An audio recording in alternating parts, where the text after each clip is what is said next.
From the voice that echoes through the souls and the minds of the Zongo community, encouraging and uplifting the Zongo woman for greater height.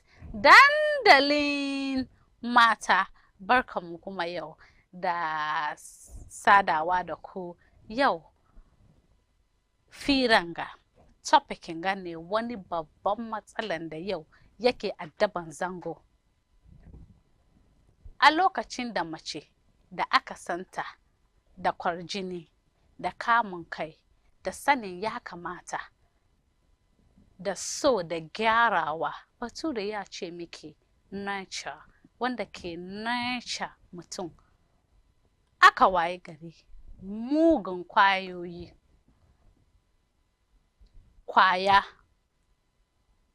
da yau zango ya samu kan shida an flood zango da irin wanga aiki, kuma mun sani ko addinin da muka fito ciki ya ki shaye-shaye, saboda wanda ke shaye-shaye duka yana find kanshi a cikin situation da yake fita cikin hayyacin shi ya aikata kowane barna. Ba mai shaye-shaye da bai aikata barna one way or the other. Isa yau, it is a passion driven topic nake zaune nan ga, because I don't take it lightly, nor my guest. Ni ne naku a kowane lokaci, Hannatu Mahmud Awakening. Ku bar mu je hutun muka komo mu delve deeper. Assalamu alaikum wa rahmatullahi ta'ala wa barakatuhu.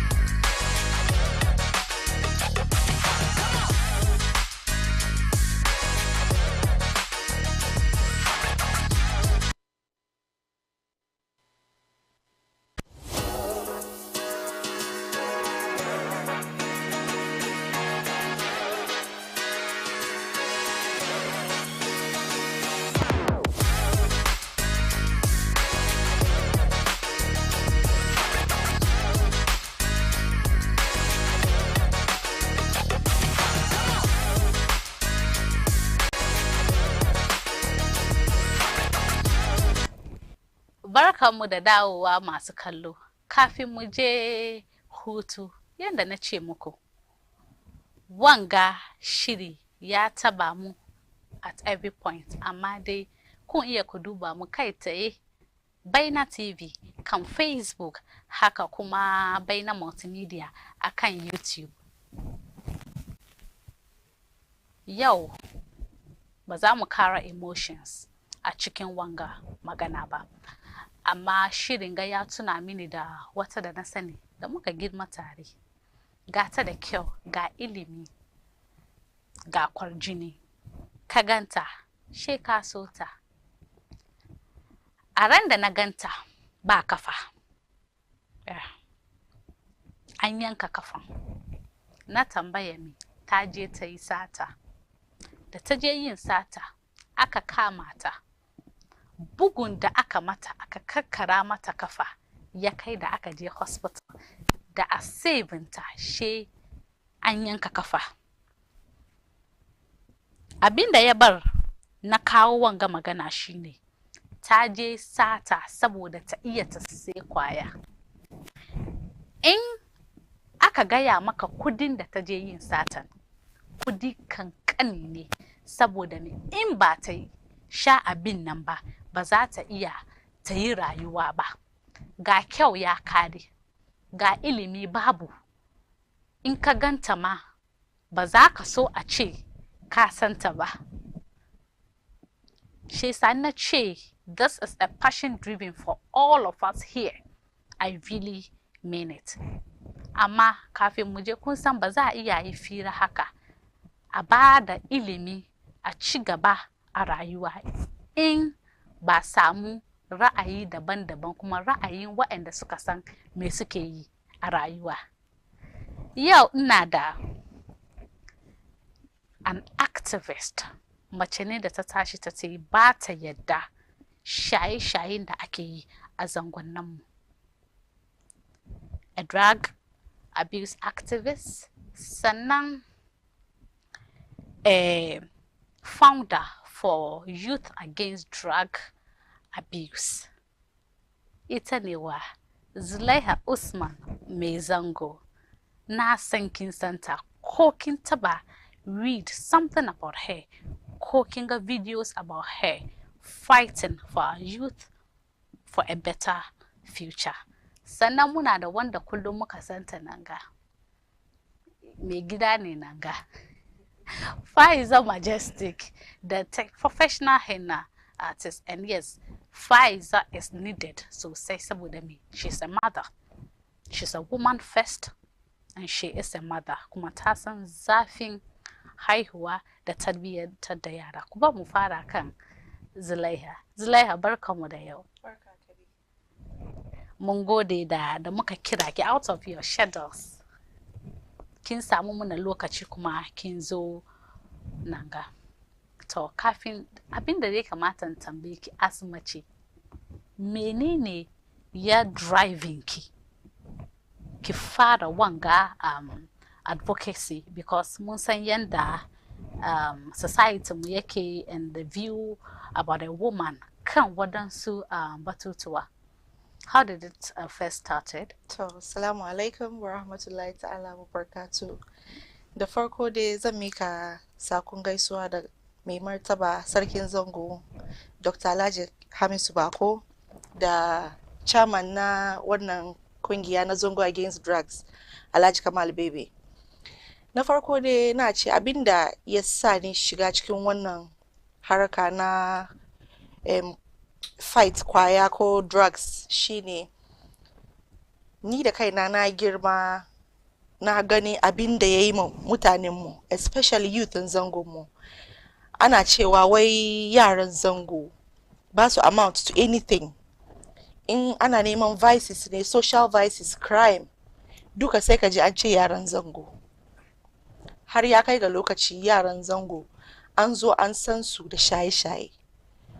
Yau da nake zaune nan, nima uwa ce, nima yayan wani ne, nima diyan wani ne. Ya kamata mu tashi tsaye a matsayin mu na mata wanda muke duban gida. Ya kamata mu tashi mu saya kamin yaran gaba daya a lallace. Shi sa abin da ya sa nima na duba na sa kaina cikin wannan fada kenan. Okay.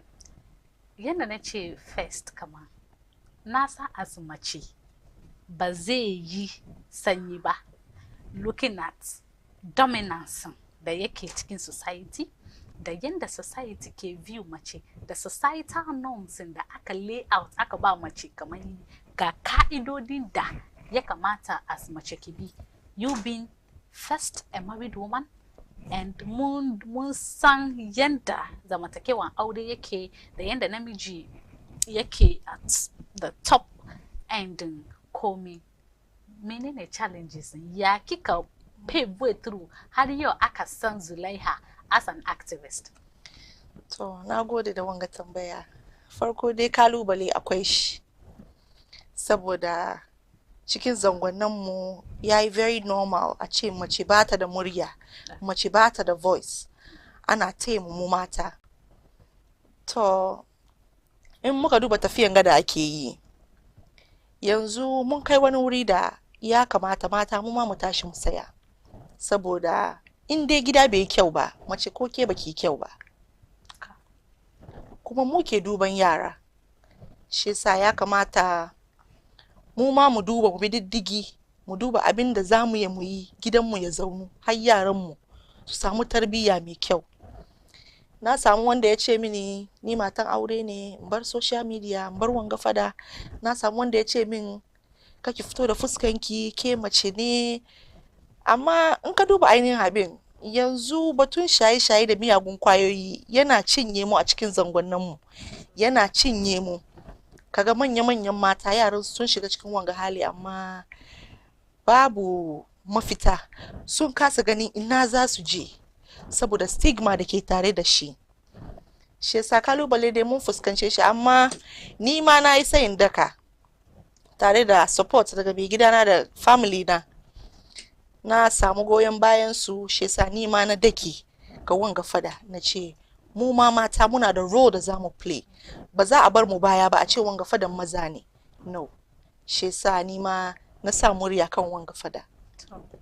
Ba za a ce fadan maza ba ne, fadan maza ma hashe mata na bayan su, kuma mu mata ne bai hana mu murya ba. Rayuwarmu da ingancinmu ba zai kare kan aure kawai ba. Yeah, and we mean this. Rayuwarmu will go beyond aure.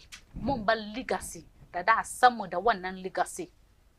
Saboda ko aure ya zauna ma, she mace mai ilimi, kuma mace da ta san abin da take ciki. Majestic, Nasa, we were all waiting for this particular topic because the zafin ya tashi a zango. The way nake sauri dandalin mata. Ba za a yi yakin drugs. We are not involved ba. Faiza, yau mata. Wani irin rayuwa yaran mata, har ma da matan aure ke ciki, menene matsalolin da yau shan kwayoyi ya ja muna? Ai ba shi ma an fadi da baki ba, muna gani shan kwaya ya bata rayuwar yaran mutane. Shan kwaya ya sa yaran mutane sata, ya bar sun bar makaranta, don irin effectin da kwaya yake da shi kan conscience mutum. Yana bar kina ga suna laifi ba su san ma sun yi laifi ba, suna rashin kunya ba su san sun yi rashin kunya ba, yana sa su cikin wani mummunan halin da ba daɗi. Ba kamar yadda Sazulaiya ta faɗi, har dai kin zama mai goyo, wallahi kin yi kishi ke ma ki sa hannu ki tanyi ayi wanga fada, don yau in kika tanyi aka gyara na wani, haka naki je gyaru. Don an ce wai in gemun ka dan wanka ya kama wuta sai ka nemi ruwa da bukiti ka je kusa da naka. Ina gani yana da takaici yaran mata, ba wai na ce wai yaran maza ba laifi su yi bane, amma ana sanin wani abu ne da aka san yaran maza ke rashin ji suna yi, amma ko ya aka yi ne yanzu mata kuma yaran mata suka yi karfi ciki, shike da takaici. Gaskiya wurin mummunayen halayen da ba ke kima kidaya, I can't name it. Kin ga ciki ne suke bi suke aikin banza na wurin bata jikinsu, kowa na taba su, ba su san suna zubar da mutuncinsu ba. Yaran mata ya bar ba makaranta kansu, ba su kansu, ba komi.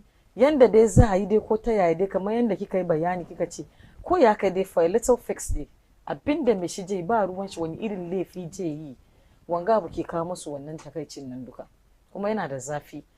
As senior sisters, as mothers, kuna yaran mata na tashiwa unguwa, she ka ga yarin da ke da future, kana ganin ta tana girma tun yana ta ga ilimi ga kyau, gaba da rana ga da zaki ganta shi kiga ta zama abin da wata kiga wani ma cikin gota ta fadi, wata ta sa riga ma rigan yayi yage ba ta san yana da takaici. Kuma cikin haka nan suke ciki a haihu ba ta san wane ne uban ba, kuma ta haifi kuma so bai da shaye-shayen ya yaushe su haifi addicted babies. Yara kaga jariri yana suffer from withdrawal syndrome, ya jariri je suffer from withdrawal. Amma drugs ya zo ya zama wani mugun matsala. Kuma ina son kuma yanda ta yi gaisuwa, Allah ya kara ma Alhaji Abbas Dawud, Allah ya kara mai arziki da dogon rai, ya yi kokari ya sa hannu mun gani, Allah ya masu albarka. Duk wanda mu yan baya ba mu san su ba duka, mun gode masu sosai. And Zulaiha, what are the triggers? Being an activist da kika zauna da mutane, kin gansu, kin je wurin da suke, me ke bar a ce youth su tashi ki ga me shi mace ta fara shaye-shaye? Menene matsalan gida ne, lafiya ne, ilimi ne, menene problems and the triggers? To wayannan dai mu ce they are in different sections. Okay. Akwai behavioral, akwai environmental, akwai physical, akwai genetic. To in muka duba duka dai in a nutshell, mu ya mu take environmental kaman peer pressure. Yau cikin zangonnan mu ana open smoking. Kagan an zazzauna ana shaye-shaye ana shan kwaya ba shi na kira suna ba akwai wani wurin ka shiga zango bakin hanya kaga an rika wiwi ana ja kaga ana mix abubuwa kaga an sa wan cikin bottle a sa cikin energy drink a sa wanga kwaya ana sha fili kowa na gani kuma unguwa ne da yara ke girma kaga yake yaro je ka sai wan yana gani shi yasa wani ma in ya sha ya ajiye shi ga yaro ya gani abuwai shi ga yaro ya je ya daga yana duban shi ma exactly curiosity shi yasa yaron kuma na son ya duba abin da shi ma yanda ake yin abin in ya je gwada ma abokin shi oh ni ma nayi wanga wo so akwai wannan peer pressure nan kuma wurin abokin ka na yi yana kada kaman wanga guys ga ya kamata mu duka mu rock together muna so mu rub shoulders haka ne and create gangs yes. groups shi yasa wannan na ciki wanda kuma ban so in cire ciki shine neglect da iyaye neglect ga iyaye ina son hama kan iyaye mata especially ina tunawa da muka yi forum na farko daga filin makwallar sabon zango na ce kamar ya kamata uwa ke zaki shiga ki kwana ya kamata ki make sure danki na dakin ki kin kulle shi ko duka kun yi kwana cire bakin kofa kada ke kin yi kwana amma iyaye mu mata da yawa kagan ta kwanta yaron ta na waje hankalin ta kwance and that shouldn't be the case ka ba yaro too much freedom ba restriction shi yasa ya feel very normal ya ka wani lokaci ba ko exchange words da yaro shi yasa wannan kuma na cikin kiga yariyan ki ta rika phone ta rika wani iPhone 15 ke uwan baki da kudin da zaki sai wannan iPhone 50 ko ke kaman yam kika rika baki tuttube yariyan ba ina kika samu kudi ka sai wanga phone why baki wanga phone saboda yaran mata da yawa ana haraka da su kina je zo ki ma baturin mu magana ika baturin mu magana mun baki shenga okay so yariya ta je ta yi wanga abu shega an bata kurta ta sifu ke uwa baki tambaye ta ba wani su iyayen kuma suna zama kan abin ne yariyan ta kawo kudi gida ni ma ba ni wani wa sai min zani kaza sai min lace kaza yaran mata akwai waɗanda ake using as bait middlemen as for cartel good ita da ta carry ta kawo akwai su and even that nama it puts their lives at risk shi yasa wannan kuma na nan akwai mental disorders kuma mu ce shi is general saboda mental health is also a different issue altogether amma yana play role cikin wanga issue na drug abuse saboda akwai wani yaro tun yana girma bai samun attention da love da kula da yake nema shi yasa ka gan shi wani yanayi yana neman ya zo ya sha wani abu saboda abin ya kawo mai kwanciyar hankali wani na nan from energy drinks yana feel kamar ya sha ya bar ya yi kwana ya feel okay yasa da kai ma as parents da baka tambayan shi ya kake feel me yayi maka yau ya school is something going on wrong da ya kamata ka tuntube yaron ka tambaye shi amma saboda ba wannan kulawa wurin yaron shi ma ya depend kan wayannan ababa ya making shi yayi sober ya feel good har yaron yazo ya addicted to wayannan ababa shi sa rashin kula ma wurin iyaye yana jawo muna wanga matsala kuma to yanzu na gama ya kai kika shiga kika je wani harka ba ke ki sha sobo kun ga sobon ga ke dai yi wasa ba so just infused infused ana yi cikin cakes ma in ka je wani weddings wani parties jollof ma ka ga sa maka akwai cake ma ce maka is this infused cake ranan ba ni maki bayani nace na je gidan client na je na cike ko ana ce mai brownie ido na ya rufe ba ranan kin saboda yasa yanzu ma cin abinci wurare ma she kai careful ba ni na sobon ya ban mamaki as wanda ke sadda sobo wannan it means that the person has a specific order don women gafara ina jin wani magana kuma cikin zangonnin mu kamar kin gan kamar akwai wanda maybe a doke shi tana sayar da sobo ke kin je sayan sobo ke da ta baku da wannan ta baki sobo akwai wanda ita da suke da wannan ta san irin sobon da suke so shekara should they even be the case kaman as mace yasa yayi kaman enabling rayuwan ga duka mata ne. The number one distributors cikin communities mu. Mata ne. Yes. Me yasa in an ka muna batun access in drugs din. Sister ta yi batun environment. Yara ne suka tashi sun je school sun je makaranta. Mani da wanda ke sayar da kayan dankali tofi menene gaban makaranta. Kin san kamar su da yaran ke interact saboda yara na son kayan kwadayi. Hannunsu most of the children suke fara samu. Suna sayarwa da condensed toffee. Suna nan suna ba su kadan yan samaru na senior samaru nan da ke a ran makarantan ya da menene suna aika su yaro ya fita makaranta sai ce kai je wurin anti wance ka so min wan ka ce mata wan kake so.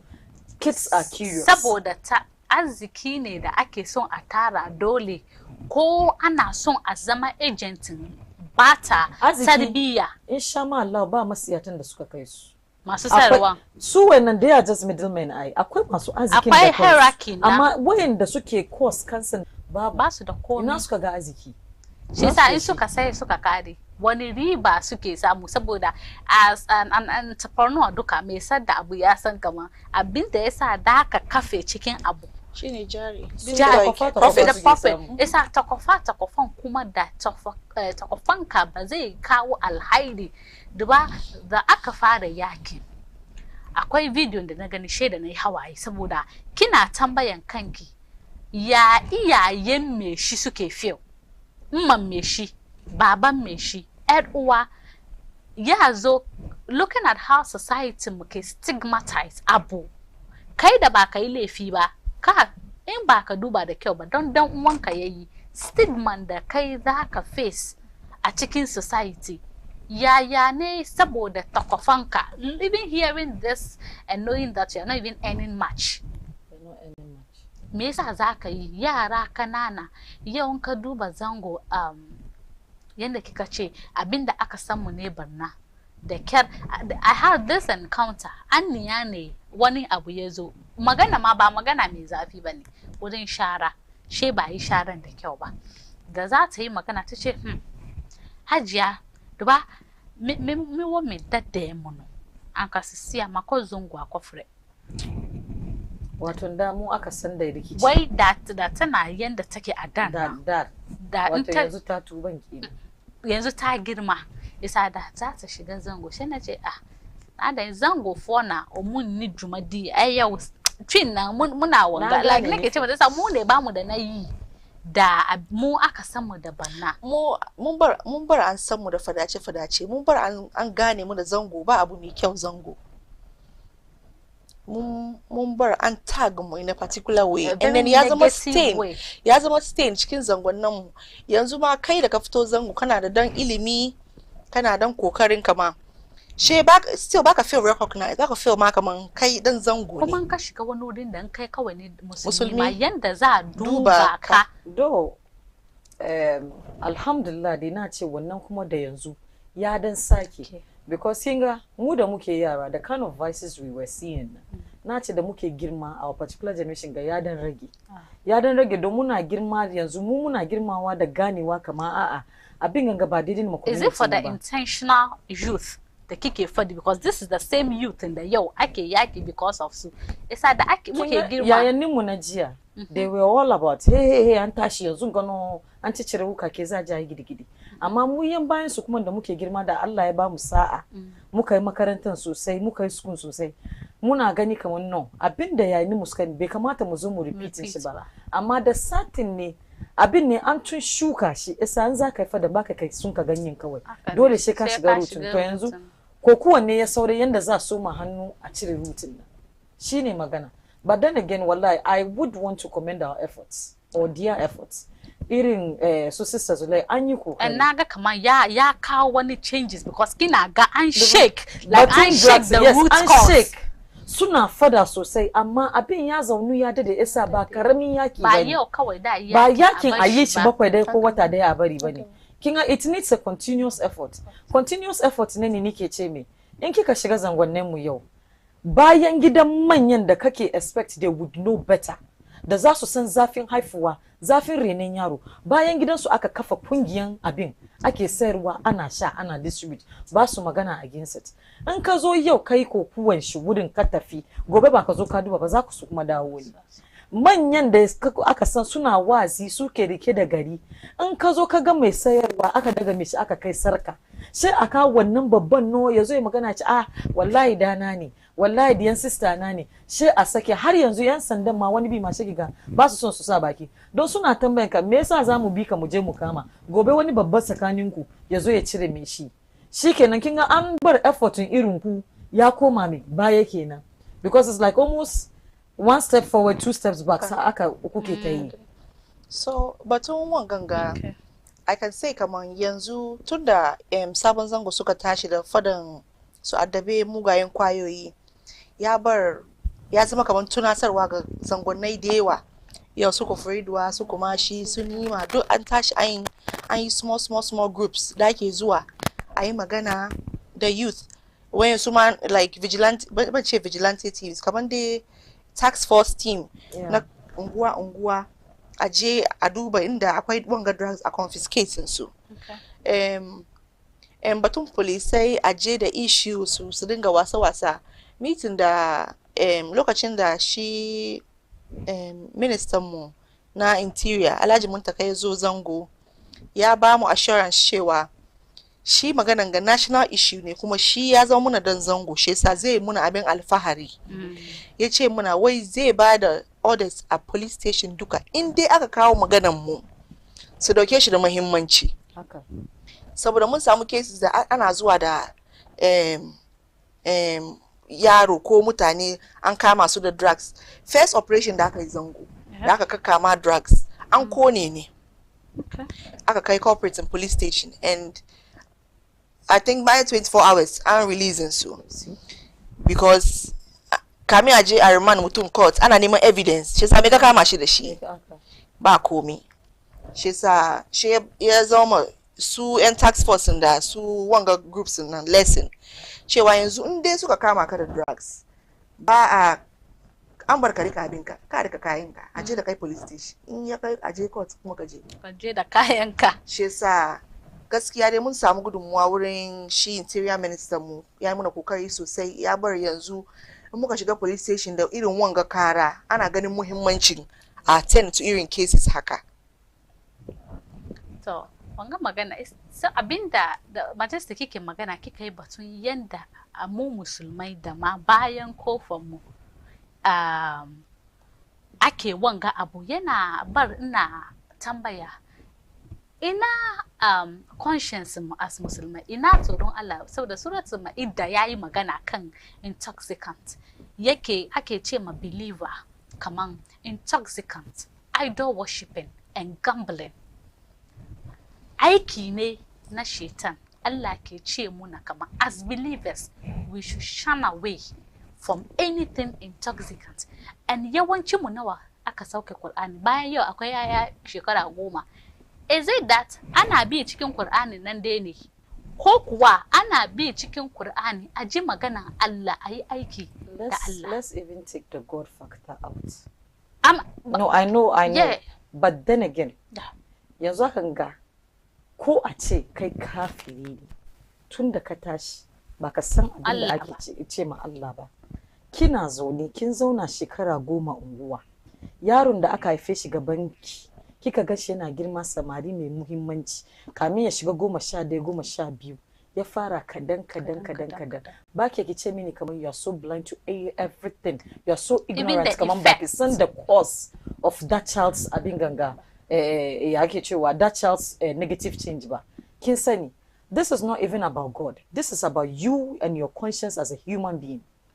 Ke da kike sayarwa da ke da kike kallo ana, I don't want to blame onlookers, don the fight is beyond them, amma ke da ke sayarwa ko kuma ke da kika bada hanya ana yin aikin shi bayan gidanki ko gaban gidanki, ko ba ki san Allah ba, you know the effects of it, kina gani yanayin mai shi daban ne, abin da yake daban. Duba suna suka gamu da kan za su yi magana da kai, mai shi na gani ki ne kaman kiya, shi yasa yana duk da sayinki da kibanki yana ta da kirji yana magana da kina kaman ke na kare da ke yanzu saboda abin na bashi wani irin bravado wani irin mugun abu kenan saboda Allah da zaka sha mutum na zane cewa bai ganin kafafuwan shi mun ba sai ka san Allah ba haka ne ni gaskiya ina bakin ciki sosai da wayanda kin ga inda community za su yi successful wurin fadanga in suka rasa wurin zama cikin unguwa wallahi Allah ya tura ke yansu nisa kadan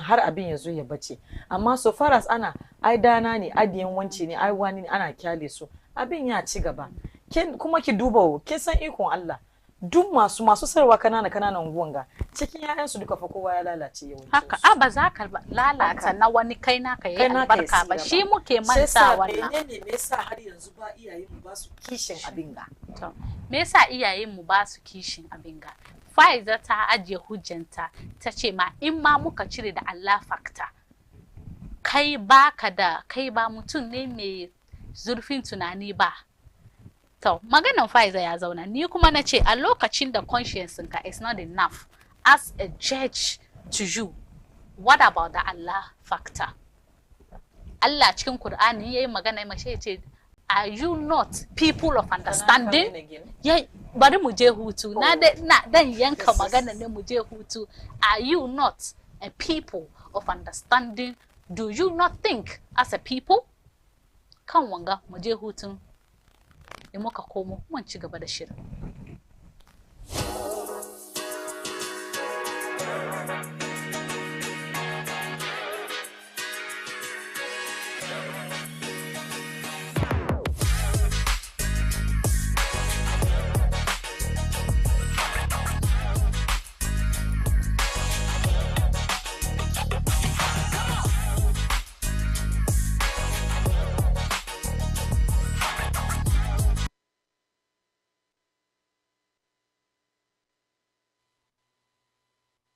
The search is on.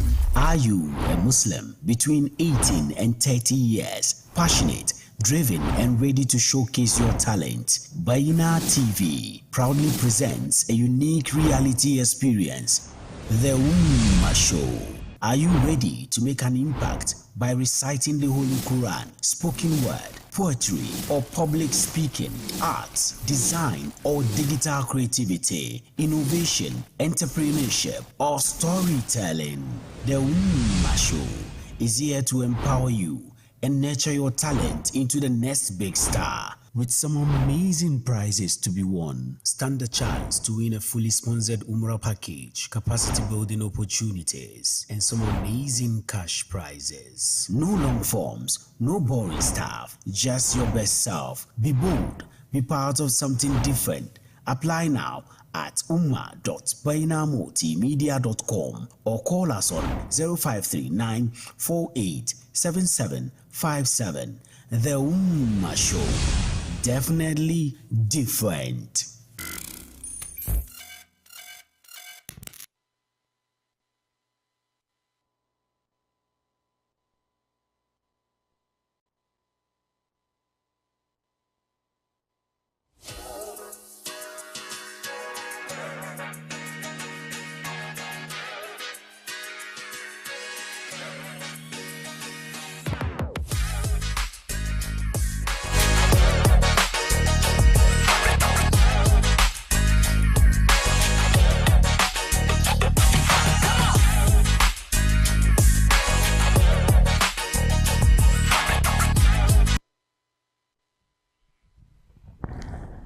kafin mu je hutu mun yi batun da Allah factor. To, the Allah factor is coming to play. And yau da ki ci albarkaci ko da ka ci albarkacin sanin Allahnka, Qur'anin da kai karanta, ka understand da hadisin da kai. Na san kina kallo, kana kallo, kun ga da Ummah Show. Show ne da it's all about the Quran, the Sunnah, Islam, anything related to Quran, the Sunnah, and packages in da muke da shi. Akwai cash prices. To ba ma wannan cash prices ba. Kun manta da capacity building. Wanga da ku zo ka meet mutanen da gobe da su zama effective network for you, and wanda ya isa cikin shi ne kana da free trip ko kin iya ki win a free trip to umrah. Kai ake san kudin umrah ba easy bane, and here we made it so easy for you. Naki ne ki shiga ciki ki participate kuma ki win, and you are going to win a lot of prizes. To a lokacin da muka yi batun shi muka kada yau kun ga da filin ga maganan ga ya taba mu, mun manta ma mu gwada muku kwalliyan mu ba mu gaya muku wa ya muna kwalliya ba. Raf's creation a kowane lokaci na ce muku tana Madina kusa da masallacin tarika, haka da ka iya ka sami Raf kan 0594602481 0594602481. Sannan dal inara saboda kunun aya mai dadi, Accra's finest on your table here. Dal inara na Spintex Ecobank, kuma kun same ta kan 0550-984686. To ku bar mu yi magana. Kun gani in magana na da mahimmanci, kana mantawa ma ka tattaba kan other important things as well. Mun yi batun da Allah factor. Is it that abinda yake ciki ya bar Zulaiha ya ja mu baya ne? Always muna sauri mu kara Allah cikin al'amarin, muna aikata banna, amma in aka zo da hold mu responsible for bannan da muka aikata, sha ce wacce a saboda musulunci, a dan uwan musulmi ne, sha kawo biki hadisi musulmi bai tozarta dan uwan shi musulmi ko kuwa bai yi. Is it that wannan factor yana ciki hawa yau ana yaki kaman ba a yaki? Mu wasu musulmai wani sai muna mantawa da abin da musulunci ke gwada muna. Haka yadda kika fadi cikin alkur'ani Allah ya ce muna mu guje kayan maye, haka mu guje kayan da zai bar mu fita hayyacin mu. Shi yasa in dai as musulmi kaga da uwanka yana cikin wanga hali na shaye-shaye da kayan maye, hadisi ya ce muna al-muslim ahul muslim, musulmi dan wanka ne musulmi. Shi yasa kai kana da responsibility na ka ce mai abinda kake yin ga bai dace ba, bai yi ba, saboda wani rana in ka sai gaban Allah kai ka fita hakki. To wani na nan wurin fadi wanga shega ya ja bakin jini, sai kaga an ce ba za ka yi ba, an ce maka kaka yi maganan dana, ni na suguna na haife shi, ni na yi cikin shi. Wannan nan, and sometimes kana kama cikin kunya ne. Yana kakkaba kunya. Yes, yana kakkaba kunya saboda ya rasa yanda zai yi. Shi yasa ya doki wannan abu. Wani ya ce maka bin husnul islamil mar'i tarkuhu ma la yani, wai yana daga cikin musulunci abinda bai gano ka ba kakka fadi. Wurin muke iya tuna hadisai da su da damu ba. Bai gano ne ba. Amma yanzu ma ni a manta ma da batun wai ke kina kakkaban kunyanki, bannan da kika shirin danki ke yin bannan na zuwa yana taba ni sosai ma kuwa shi muke mantawa. Ba ki ji da wani magana ya ce wai in yaran masu kudi kuka bi su suka sha kwaya she su aka su ture su je rehab, mu ku bi ku ishe mu cikin kasuwa da kara iri sosai, ya zo ya maku banna da daddare ka tattara kayanka ka tafi su zo su fasa su yi maka banna. An manta batun al-muslima wal muslim. Yanzu hakan ga your irresponsibility, your negligence is becoming a menace to me, my life. You are disruptive. In that case nan ban binki in ce wai a'a ba za yi. Ni ma na mai dana yaki. Saboda in ke ba za ki yi manaki yaki ya gyaru ba, bayan ya shiga cikin lalace wanda ya iya ya yi ma ke cire ido. Akwai yanzu kuwa kun san wanga magana da aka ce it takes a village to raise a child. Ba shi yanzu kowa na raise, in kai yaro ma ne da yake maka barna fa kai barna in ka je yin magana she in mamme shi isa in dai it doesn't take a village, we understand, we've taken that, then your village will not bend down my village. Sam ba za yi shaka nan ba.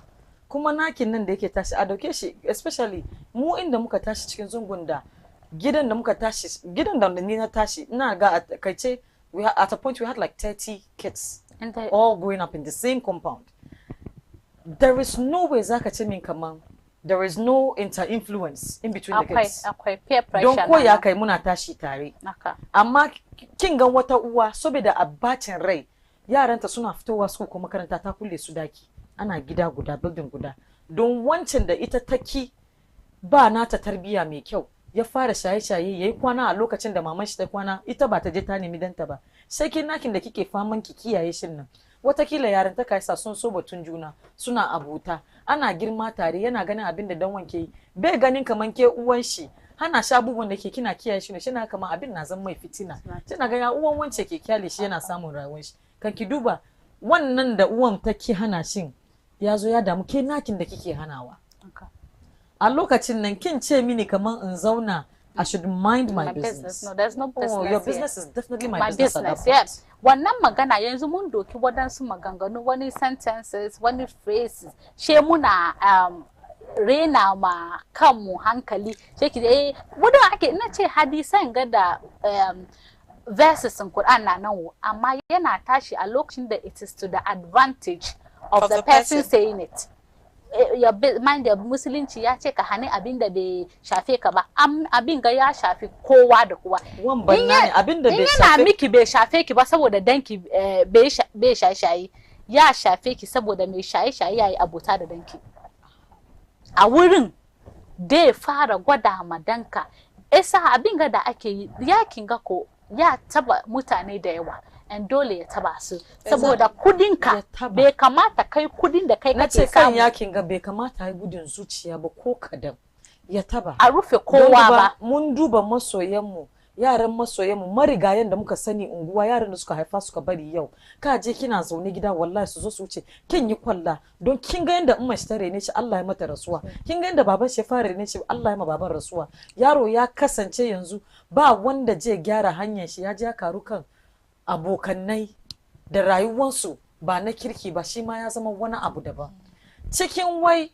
ka guji abin da ba ruwanka ba kowa ya sake ma yaron rayuwa ba uwa ba uba yanzu ya tashi yana tafiya yana magana shi kadai in ya ganka ya banke ka ya wuce ba don son rai ba amma bai san ma yayi laifi ba saboda abubuwan da yake sha duka duk ya biya sake mai tunani nanga it's very important in kaga ababe haka being a woman wannan lokaci she ka ce you just say a silent prayer Allah ya gyara waɗanda suka lallace kai kuma naka kar Allah ya sa su kiyaye su su lallace kuma kayi addu'a yawancin rai da lafiya yau ba babban jari da ya wuce yawancin rai da lafiya saboda mun build society da ba ruwanka ba ruwan wani da danka and in kaga an gaishe ka ana tambayan batun danka saboda kana da rai ne in ka mutu ana barin gidanka ba za taba waiwai in baya yana da bacin rai yau musulmi ma ne kenan saboda ya taba samun wani matsala kadan da kai yana addu'a dan kai lallace.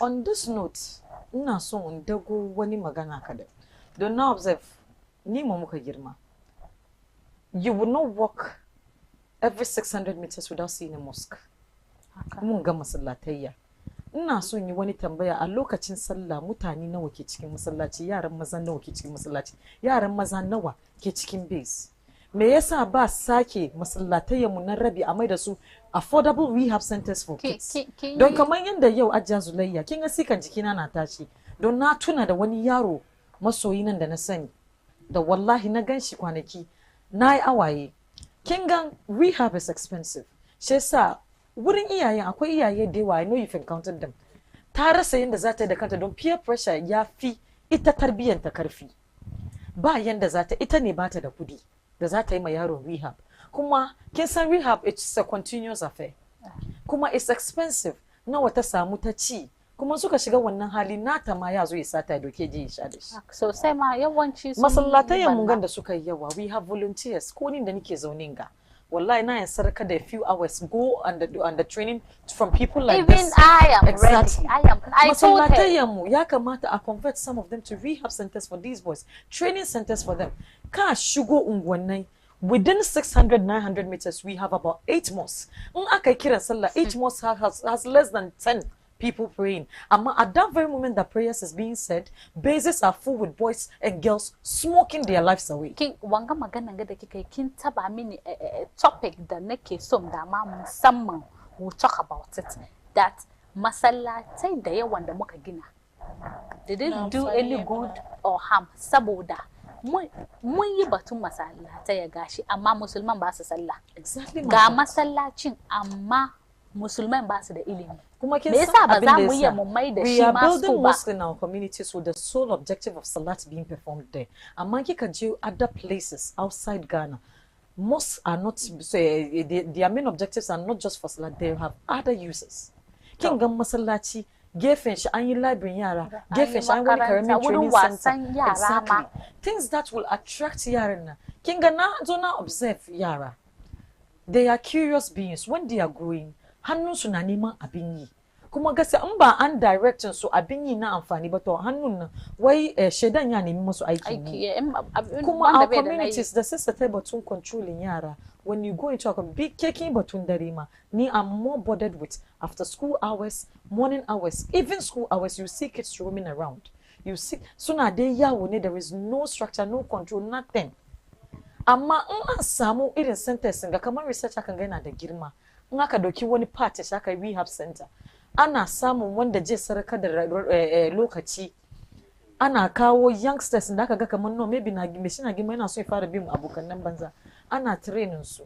Allah ya tanye mu. We have a lot of educated Muslims that are ready to volunteer. Look, ba su karban kudin lori. They just want the betterment. But the thing is that when you even start, don't want a Muslim de jaka baya.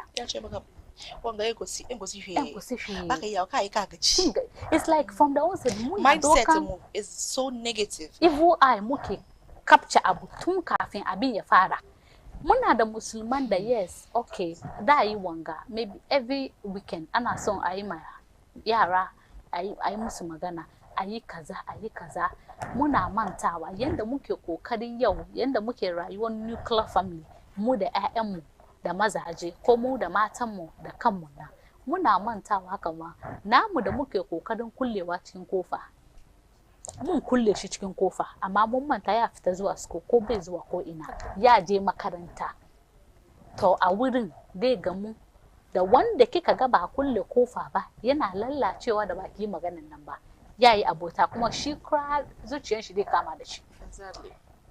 Batu masallatai yau mu is wani sai mun maida masallaci kaman wurin da ake sallah kawai ne, amma masallaci ya kamata ya zama wurin nasiha kuma, and mun cire wannan aspects wurin nan yau. Batun shaye-shayen da ya zama ruwan dare yau kamar na yaje ko ya kamata in sayar da Zulaiha nan ga saboda ya kamata in je hutu, ana ce in je hutu ni kuma magana yayi dadi to kuma mu je hutu muka komo mun ci gaba da shirin mu.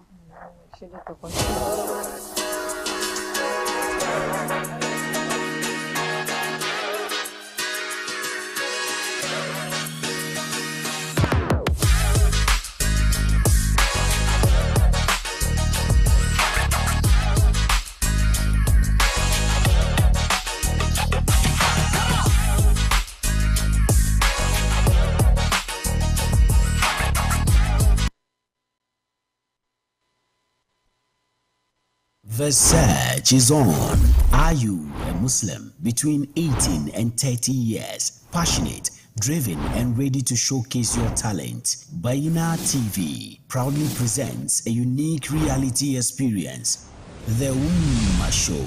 Are you ready to make an impact by reciting the Holy Quran, spoken word, poetry, or public speaking, arts, design, or digital creativity, innovation, entrepreneurship, or storytelling?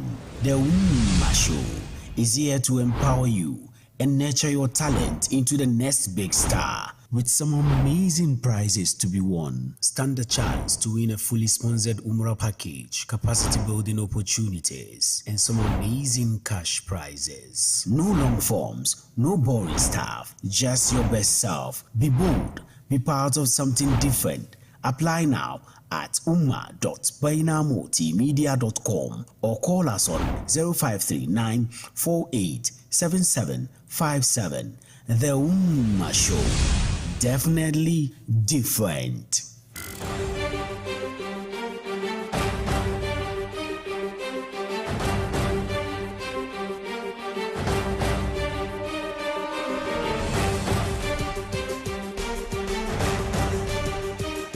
Kada ku rasa shirin siyasa da kuka fi so tare da Amir Mukhtar Mauni, showing Wednesdays and Fridays at 8 p.m. only on Baina TV.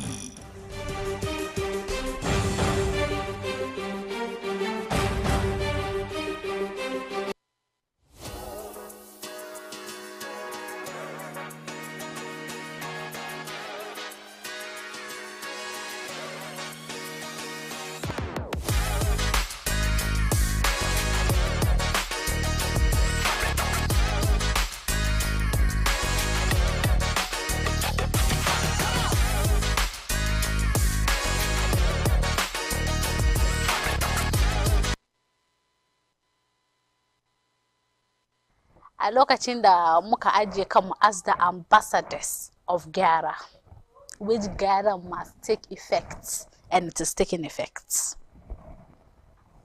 Permit me, with all respect, to ask this question. Suwake said the kwayoyi. Who are those? To, kwaya dai cikin unguwa, we have it allegedly kama akwai malamai, akwai hajiyoyi, akwai masu kinga wannan nan da teburin shi kankani yana sai da kayan tof amma in ka dubi cikin sana'an da yake kaga kaman ba ainihin abin da yake yin ki ba. Su mun samu baki da suka shigo muna kuma zango we are very welcoming. Haka. The moment mun ga kaman wanga yana jin Hausa sai mu karbe shi hannu bibbiyu mu ba shi wuri ya zauna mun iya duban bako. To wayan ga baki da muke karban su ya kai lokaci da yanzu suke mana illa, suke bata mana gari, suna bata mana unguwa. Saboda so da yawa cikin media mun gaggani akwai wayan ga baki yan Nigeria ga masu sai da nama kidan su yan farce wani business kana dai amma in ka shiga cikin shagon su cikin zango zaki ga kaman aikin da suke yin nan Ba shi kenan ba. an samu ma har cikin sabon zango unguwar musulmai ana sai da giya cikin shago. Giya kuma musulmi ke sayarwa kuma ba dan Ghana bane dan Najeriya ne. Shi yasa ya zama kamar suna infest garin mu suna pollute muna gari suna pollute muna yara. Sun zo an ba su wuri maybe bai shi biya rent 25 cedi ko me sun gaggama kin ga su da yawa dai cikin wuri guda. Kana gan daki guda mutane kamar goma. Yes, sun biya rent amma banna da suke yin yafi abin da suke kawowa. Shi yasa wanga duka na ciki kuma batun masallatai da muka taba dazu ya kamata masallaci ya zama muna avenue da muke koya ana ba da shawarwari ana gyara muna lamarin unguwa amma yanzu it seems like ya tilt towards the money aspect da ake enjoy cikin masallaci which shouldn't be so. Is there money in the mosque? Is there money? Let's just say that's the assumption. So we can say this is an assumption. Okay. Saboda ya kamata ce every Friday kowane Juma'a an yi sallan Juma'a an yi hutuba. Masallatai mu ko limamin ba su su doki su ma wani structure na Friday at least a taba kan shi wanga miyagun kwayoyin ga. Is it because we have older people that cannot really understand in quote abin? Is it time Musulmai the educated ta fannin boko both boko da arabiya to take over the management and ba da sallah of masallatayya? Is it still the old structure? So kaman kamin mutum ma a ce yazo yayi wani magana ko yazo ya bada wani ilimi ya kamata ina da ilimi kai. Okay. So I'll take it as shi ainihin ilimin wani mental health da ke lead to irin wanga shaye-shayen ga duka ya kamata ce yanzu malamanmu na makaranta su ma suna try su further su samu wani professional courses wani educational courses kadan da su build counseling. Yes, yanzu ka duba cikin unguwanmu malami daga malantaka ba wani aiki malantaka ba aiki bane ko aiki ne banda yayi karatun Qur'ani ya kamata a ce kana da wani after ilimi ko wani sana'a da zai jawo maka wani abu amma na ce is because bai da ilimin shi. Probably he doesn't have education on how to educate or to mental health. Har ya zo ya boil down to effect in mental health. Saboda mental health issues cikin zango.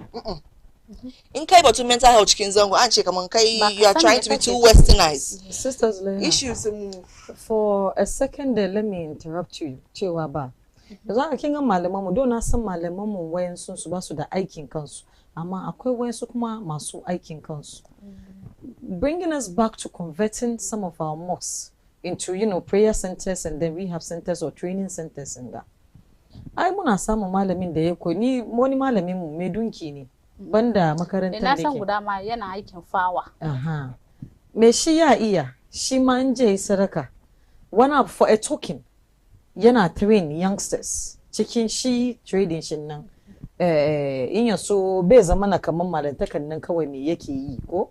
I she is a way of also supporting the community. So say kaman kana aikin dinki sheka doki. Exactly. So ko ya ka cire 100 malams in our communities. Ko ya ka at least 50 of them would definitely have aikin hannunsu. Recently akwai wani malamin zango da ya graduate as a lawyer ne. Masha Allah. To, masha Allah. Kin gani cikin sabon zango. To, do dai kaman lawyer hakan ga, I would say kaman maybe to be in terms of legal advice and yes, stuff like that. I'm talking about someone that can give them hands-on training, yes. Aikin hannu da jebar. Kinga, I've realized that also when people have a purpose, they wouldn't delve back into drugs. Though I know I'm not well educated there to be able to talk about what goes into the rehab, but I feel like it's a starting point somewhere. Kingani, shesa. You see, the rehab man, in akachema, the normal like zongo man rehab, she definition, she the understanding, she for rehab is something different. Saboda the stigma that comes with going to a mental health facility to seek for rehab. Shi dan zangon kafari mai zai dauke ka kai hauka ne. Ka san me kake ciwo. An ce maka an ganka gidan mahaukata ka kai yaron gidan mahaukata, and then that is a stigma. Yanzu da dibiya maka wannan badge. Samun saura da haka. Da dibiya maka wannan badge. Like mun saura da haka yadda ilimi ya kai ga stigma, everything we stigmatize that thing. Saboda shi rehab ga akwai wannan nan yaje rehab ba necessarily shi an keep shi facility ba.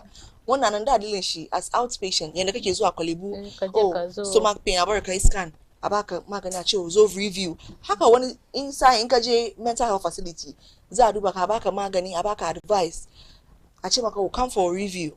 Sometimes it's like that. Amma wani sa in me shi kai too extreme, there are physical changes, akwai behavioral, akwai psychological changes in mutum ya take drugs. In ya kai to the extreme and try all of these means withdrawal duka bai work, but that is when I think suke rike shi facility na and kawo me shi dai ina fita cikin hayyacin shi actually. That is when they keep the person. Amma ko wani nan it's just the withdrawal da duba shi ya bari.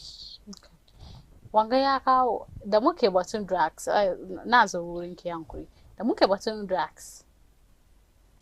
Na ka ce drugs muna feel daga giya shede sauran paracetamol is one of the most abused drugs. It's actually my drugs. Oh yes, and I abuse paracetamol. Na ciwo irin na tarin nan kuma. Dandalin. Kuma da ka wani lokaci ya sada ma. Saboda ya sada. Ba manyan mutane sun ba yayi cough syrups. Kin san when we talk about the drug abuse in Ajiya Zulaiha, the king batun drug abuse, automatically people's minds go to addicts and the muka sani ba san kama drug in itself nan kowane kwaya drug ne in ka abusing shi na shi ma drug abuse bane. Da an yi batun drug abuse, everybody's attention moves to balle kin ga antibiotics kuma ba easy. Don kin ga drug abuse nan ko wayan sun munga ana yi. Ina da wata makauciya na ya sunan cough syrup fungan da ake bayar suna kwana tida ba cough syrup teething mixture tida shede diyanta bai wani movement ba sa daga tida kinga thank you da muke cikin yin haka there's something else I remembered. Okay. Kinga iyaye mata kuma na wani kuskurin da Allah ke da ba su ganewa. I have also come to not per studies, per observation and small studies. Yaro gangan jiki kuma na sabawa da abu har yazo ya zama mishi ajali. me yasa na fadi a lot of mothers are abusing Dinewell. A lot of Dinewell, mothers the are magani- abusing Bonaplex. A lot of mothers are abusing Tida. A lot of mothers are abusing Tresorix. Where yaro yana da damuwa ya Kimanta da kwana. citizen. To, yaro yana da damuwa ya kwana. Da yaro ya kiki ni da wata mun fadan shi. Da ya kiki shata daga Dinewell ta bashi yaro ya kwanta awa 9 bai falka ba. Yana ma damun Yes. kwakwalwan yaro. Da nayi magana wai bai komi shi na kama bakina. But kin gan another problem. That child's body is getting used to that particular drug. And if in future yazo yana marmarin wannan, you will not understand it, but you initiated da that. maganin tare. Kun ga maganin. Balle na ce Tida dai. Tida. Abinda yara suka gani hannun Tida. Tida ma ya kai yanzu sun yi label na I think 3 years or 4 years. Above. Yes, and above ya kamata ba yara. Iyayen Ghana sun taba babies. suna ba babies. Suna ba So babies. batun paracetamol na. Yes, I think we have to Akwai talk wani about it guda saboda kuma. Gibidol. To, shi kuma Yes. na ga ba mutane kin ga cikin Wannan videos- iyayen mu mata ma su ma ba su sani ba su ma drug abusers ne. To ita ne na gwada batun antibiotics din nan.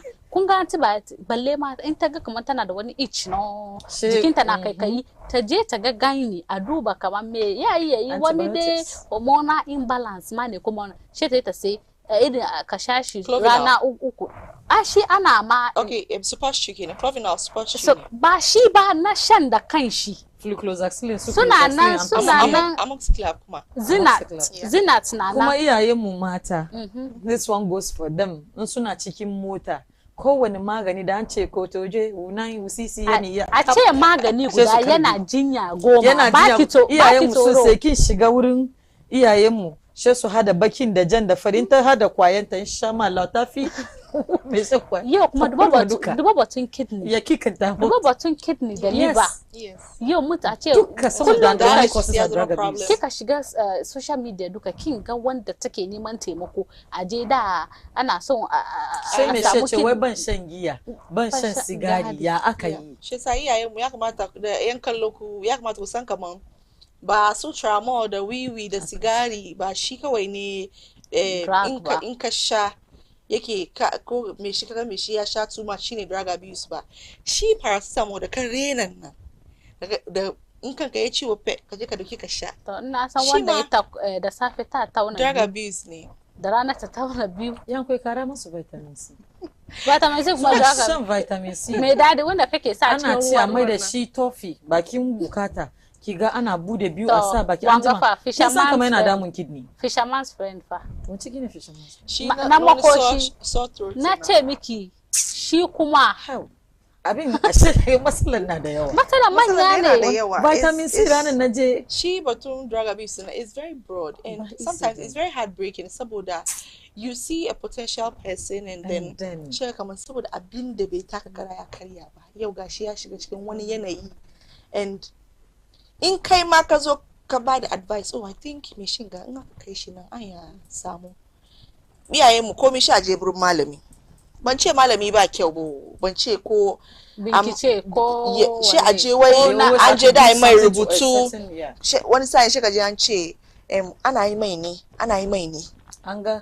an je an duba an ga shi an ji an yi ruki ya te Abin bai yi. bai yi ya kamata ina as much as muna kallon wannan aspect ya kamata muna duba medical aspect nan kuma amma sa zulaiha da sa na kin ga another sad thing ne kin ga rehabin gan da muke fadi you take them out of the community you do the rehab they come back to the community they get access The same community with the same friends. where we haven't seized the main source of the supply sai sa it is duba da wasa Ya drugs kamata are easily a continuous- accessible in ya our kamar community. kana zuba Yes, ruwa it's a cikin kwando ne. yana ta zubewa Yana ya sa me shi ya je lafiya yanzu bai son ya yi shani da abokanan shi amma in ya bi nan hayaki in ya bi nan hayaki in ya bi nan ba ke ki bi kowane lungu. Sai strong hayaki soft ya buga. device. na ji wani labarin wata matar take zango da wani na shan I think cocaine bayan dakinta and then ko we ne and cikin like inhalation smoke nan ya dame ta har matan ta rasa rayuwanta ta mutu To kin ga second hand smoker. Kai da Why are kake you yi. at risk then? Kai risk ka yafi wanda Yake yake sha. sha. Wanga maga muna No, we've Kana been ma hearing this since we muka were ji kids. wanga sa magana. open space smoking nan dai I think yanzu cikin zango yayi dan sauki kadan saboda intervention da suka shigo. Amma we need zango, we need more education. Saboda it needs zango wani sa in ka je ka fadi like you're trying to educate them, it looks like kana gwada jiki kwarai kana gaje school. Yeah, they give you that kind of tag. Come on, you are trying to show that you are so westernized. Cikin maganganun da tace suna yin gawo, then comes back to the same community da ya influence ya zo in ya binan hayaki. How strong is the person's self for how long me shi je ya abstain kamin ku sani kuma cikin ga kadan nayi kai dai taba kadan ya kuma fada kuma why misery loves company dole wanda suke shan tare ba za su ya ga dan wanshi ya fan ya ce ya je zauna Zulai kin taba find yourself in a situation where wani yaro ko yara cikin outreaching ki ta iya ta fito miki ta yi fira da ke about this thing? So, me outreach na yanzu muka fara, and we are nurturing it. But personally, I know someone that take engage in Shiwanga drug use and Angelita rehab so many times. And Angelita rehab, they bring her back to the same environment, like Aja Faiza is saying. And account her back to that same environment, and then she goes back again. So it seems like we don't learn. Abu from what we do. In the aka jam mutum from a particular addiction. Ya kamata aje da meshi somewhere very far away from one community. I introduced meshi to maybe a new hobby, one koyang dinky, one aiki. Recently, I interacted with a lady from Nigeria. She's called Soba Sadat. And Naga, I saw one video of her, and then she was advocating against drug abuse because she's a survivor. It's a Uachi. She had a marriage. I think even chicken intake, and she lost the pregnancy because she didn't even know she was pregnant. So I was pushed to send her a message, and then she wrote back to me, and then we connected. And then I told her that I would want to have a call with her, like on Google Meet, so she shares her experience with me. I'm from her page and writes up on Facebook. After addiction is set in by entire rehab, and if you see the clothes she wears, drinking it, and it's so nice. And so I push the agenda. Come on, the stigma that she had during the addiction still follows her now. Yanzu har yanzu da address nta yari da tai shaye society mu be ya they still address ba su yafiya society be taba yafe maka. So like, and she's like, even though they still say that to her, ta samu courage to move on, to push forward and not to be seen as someone who identifies as a drug addict. She's I think it's good. Somebody he says God helps also help themselves. What I mean, you should start from near Allah. Sometimes you see the interventions that we take. Probably during her rehab, she was able to get a discovery for the fashion that she's into now. I'm normally addicted from rehab. We bring them back home to the same environment they were, with no trade, no new hobby, no skill. So they go back to that same.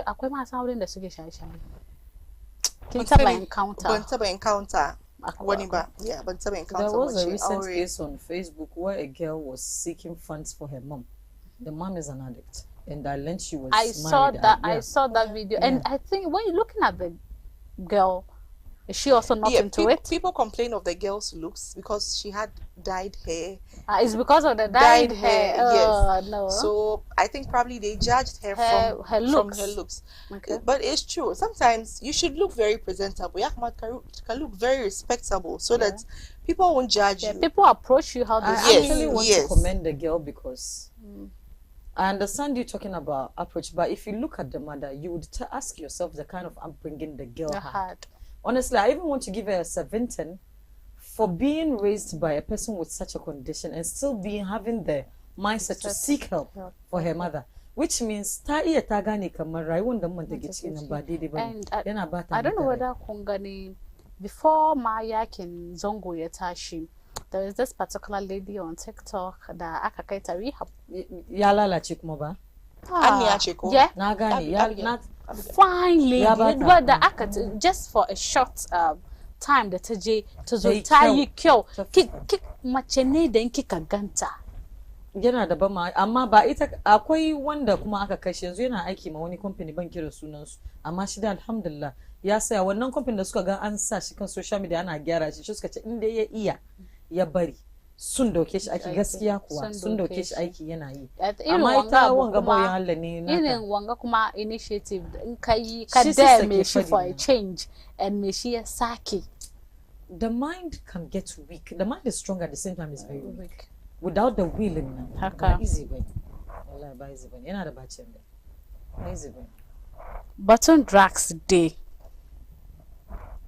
muka magana ga da ke son tambaye ta she's already playing the role ina son tambaye ta wani role mata ke play and before then I would love to comment manimu da suka tashi on the streets.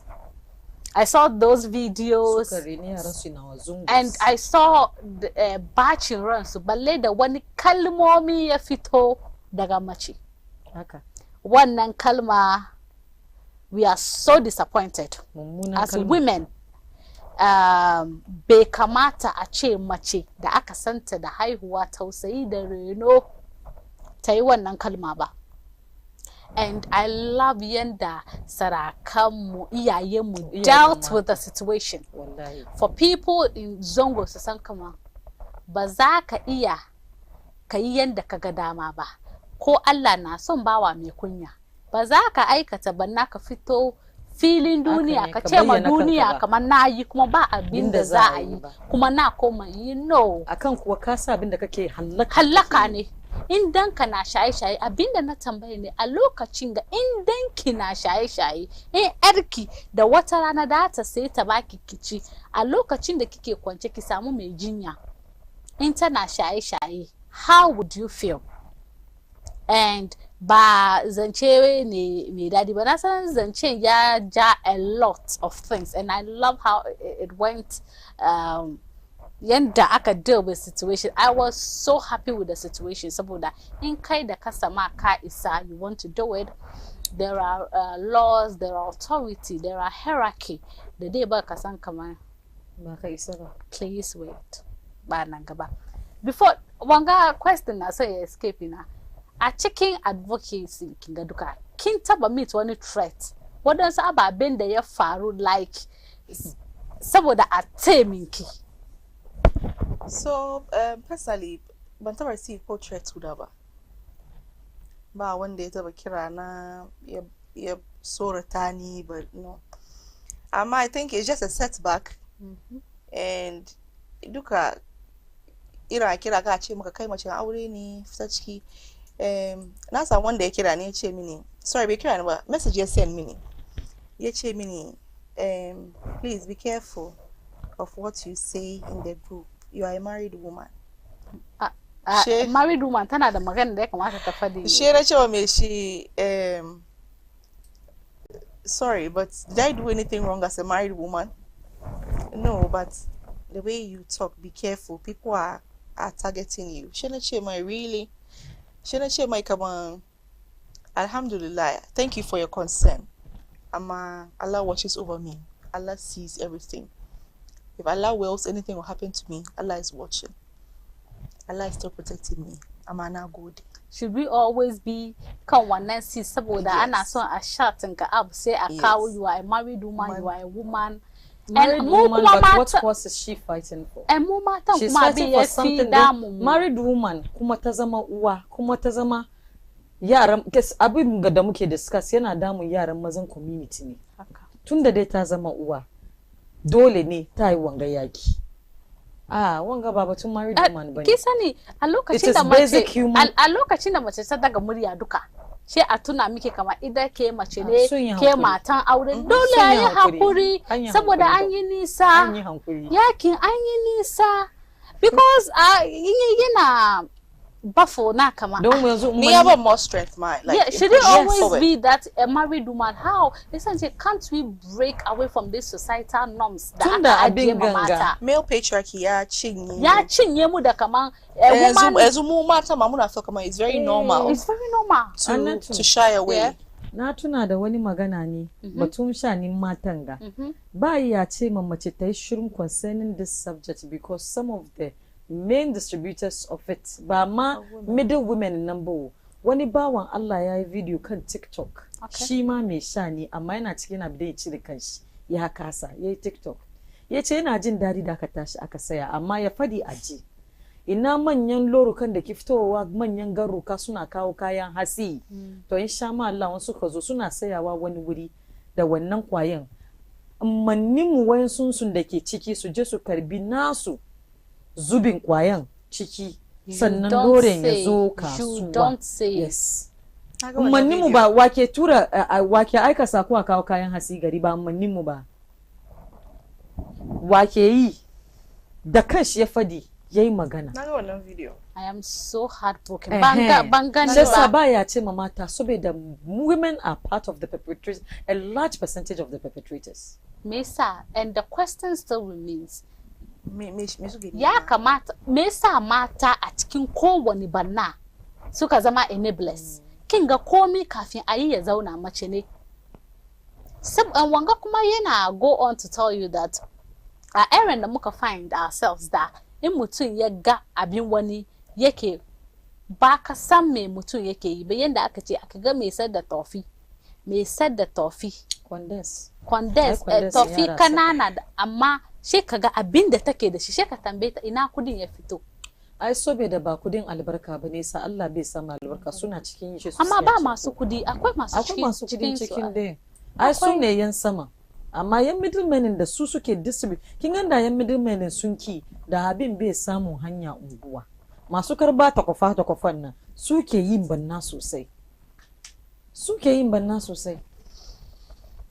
lamarin ba dadi na ga dadi don da abin ya faru na ga abin da ke faruwa yanda akwai wayanda suka yi kuma suna gyara magana amma shi kaga kamar ana buga ta bayan magana ba ta feel kamar me shi so passionate and interested cikin lamarin shi kaga kamar no in kika ji magana kika ce kaga kamar no excuse me kana nan ne or you are against but in all things abin ya play out very well and na ji dadin yanda iyayenmu suka tashi suka saya against the fight and everything wanda yake san darajar da youth duka ya san kaman dole a yi saboda ba abin da ke saurin halakan al'umma kaman intoxicant don me shaye-shaye duka ya aikata shade bai sani ba saboda ashe kana cikin hankalinka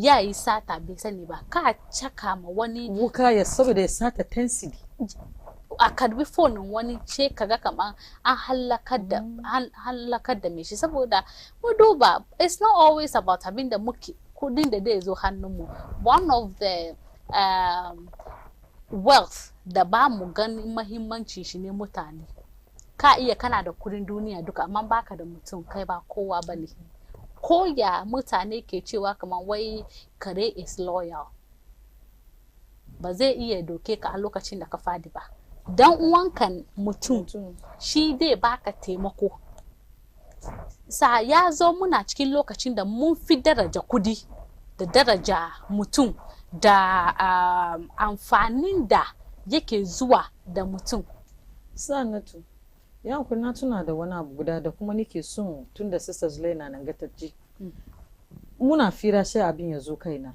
kin ga drugstores da muke da shi cikin community su mu dewa da wanda suke aiki cikin drugstores suna da license su da kansu ba a manta da batun license su wanda ake kawo cikin drugstores na suna ki dewan su masu banna ne me yasa na ce suna banna kin gan yariya mace tana aiki drugstore or pharmacy boys unguwa na zuwa wurinta yaro namiji guda shi zai sai benylin rabin adaka shi a sayar mai me yake da shi shi zai sai paracetamol ko tramadol ko gibido packet kan kin san kaman wanda nake sayar manga ba yana operate private clinic bane ba wani clinical psychologist bane ba abinda there is nothing in his life da yake require wannan amount ma bane shi san kika duba pharmacists da ke cikin zangonnin mu in dai za dauki stock books su you record the high sales of these particular drugs. Yes, that's true. You record a very high sales of them. And the video going round, har aka ga matan da ke sadda su para and give, I was like, muna magana mun manta duba, the drugstores are one of the poisons we have in our Zongo communities. Nobody is regulating what goes in and out. Abinda yara ke sai ana aika yara kanana yaro kankani shi je sai ki ga shari ka roba bagin kika duba Benelin kwalba 6 saboda Allah ko tuberculosis sai baka shan kwalba 6 haka amma an sayar mai za shi yanzu ana influence yaron kuma wanda jiya aike yaron shi ma ana kara mai yin because nobody is controlling them. Ya kamata pharmacists na kuma a aje musu doka. You can't sell this to this particular person or this amount because akwai certain amount of drug nan da bai kamata ya fita in a week ba. But then again, there's no regulation over such things. In the quench for looking for wealth, we forget our morals. Mun kai lokacin da kudi aka sa gaba. Ba ruwan mutum da halaka nawa zai yi. Kudin nan dai da ya sa ido, kudin da at the end of the day, illa kudin ma ya kare kafin ka mutu. Ko ka mutu kudin bai yi albarka ba. Dan adam da kanmu muna ma juna banna sosai. To wa ke damun mutum ba. Wa dai sa ki kuka in ba dan wanki mutum ba. Juna don kinga da zan yi magana ce in ka je turai in ban da prescription ba kai ka sai kaman ban linga ka je ka sai ma. Sai kuma na tuna kaman ko an kawo wannan dokan ka samu wanda tun warehouse ya connection da wani je doki wanda ba recording stocks ba ya bi da shi bayan kofa a daka 2, 5, 6 a tafi da shi kai Allah dai Allah ya kiyaye haka ne Allah ya kyauta mu gyara muke ne mashi sa Allah ya kare kiyaye mu ya ci lokaci mu ya kai na san ya kamata mu yi another episode so da akwai wurare batun especially batun mental health ga to kafin ki wuce me kike da shi da daki fadi kuma yes kafin nan Zulaiha ta bude sabon ya sunan shi wani kungiya for youth against drug abuse and inshallah mu duka ni na tubata allegiance na kama muna nan tare da ita ya lokaci kowane lokaci da ta nemi inshallah wani support da muna fundraise yankuri on TikTok Zulaiha Usman Mezango. You can reach out to me at Awakening Muslima. Akwai Faiza kuma you can reach out to Baina if you want to support whatever you want to give it out. Ki volunteer wani abu ne. We are there to receive you. Mutum guda ba zai yi aikin gaba. Shi sa na karshe din ina son gode ma Baina TV da daman da suka bani yau na shigo gida ka tattauna da ni. Secondly kuma ina gode ba mijina Alhaji Kabiru Garbe da iyayena da yan gida dai duka ina gaida kowa.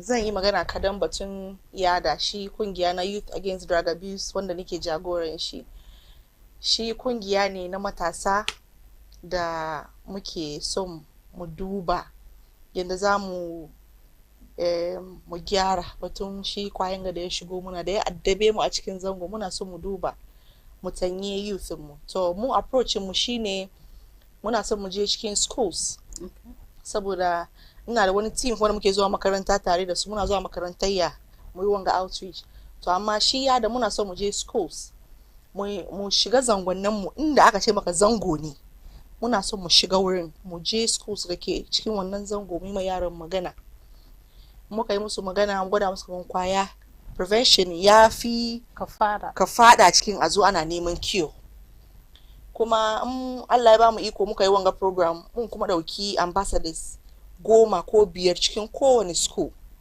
saboda mu kai su trip to the mental health facility su je su gan waɗanda suka yi shaye-shaye yanda suka kasance saboda yara wani sayin wani abin in suka gani ya firgita su suna shiga hayyacin su kadan shi sa Allah in dai muka kai su suka gan wayanga mutane da yanda ake duban su da yanda suke behave da maganin da ake ba su wakila sun samu change of mind su ma su duba su sake shi sa Allah ya tanye mu amin da wanga da mu rufe curtains dandalin mata yau.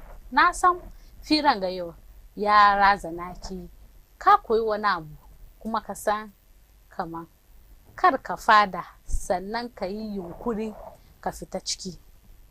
Ba wanda ya sha kwaya ya wanye lafiya, ban taba gani ba. Shi dai wanda ya fita ciki ya shiga rehab da willpower shi da yake son ya sake da shi. And this episode being so passion driven da ya taba mu duka, don ba mu son na wani ya lalace saboda kan namu ma in ba don komi ba kan mu kuma namu ya lalace. Daga ni Hannat Mahmud, guest na so ku enjoy show da kyau, crew na Baina TV da kowa muke muku sallama musulunci. Assalamu alaikum wa rahmatullahi ta'ala wa barakatuh. See you.